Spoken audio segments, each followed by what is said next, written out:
நான் தாழ்ச்சி அடையேன். கர்த்தர் நம்முடைய வாழ்க்கையில் இயேசு கிறிஸ்து ஏற்றுக்கொண்டு அவரை நம்புகிற நமக்கு தாழ்ச்சி கிடையாது. ஒரு விசுவாச வார்த்தை. தாவீது தன் வாழ்க்கையில் நிறைய இழப்புகளை சந்தித்தாலும் நான் தாழ்ச்சி அடைய மாட்டேன். கர்த்தர் என் மேய்ப்பராய் இருக்கிறார். நான் தாழ்ச்சி அடைவது கிடையாது.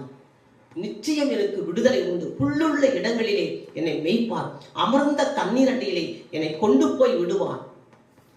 ஜீவனுள்ள நாளெல்லாம் நன்மையும் கிருபையும் என்னை பின்தொடரும். என் சத்துருக்களுக்கு முன்பாக எனக்கு ஒரு பெரிய பந்தியை ஆயத்தப்படுத்துவார். விசுவாச வார்த்தைகளே.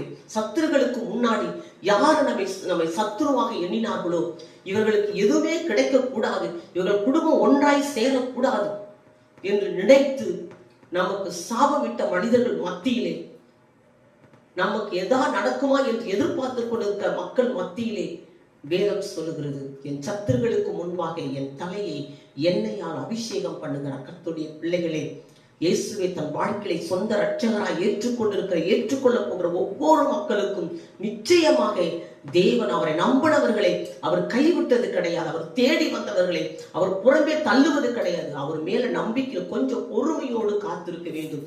ஏனென்றால் அதனதன் காலத்திலே அதனதன் காரியங்கள் நேர்த்தியாய் தேவன் செய்வார். விதைக்க ஒரு காலம் உண்டு, அறுக்க ஒரு காலம் உண்டு.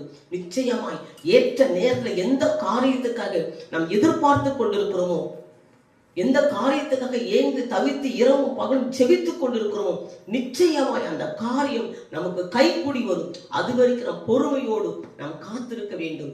பொறுமையோடு காத்திருக்க வேண்டும். நிச்சயமாய் என தம்மை நோக்கி இரவும் பகலும் கூப்பிடுகிற விஷயத்தை தம்மால் தெரிந்து கொள்ளப்பட்டு தம்மை நோக்கி இரவும் பகலும் கூப்பிடுகிற விஷயத்திலே அவர் நீடிய பொறுமை உள்ளவராயிருந்து சீக்கிரத்திலே நியாயம் செய்வார்.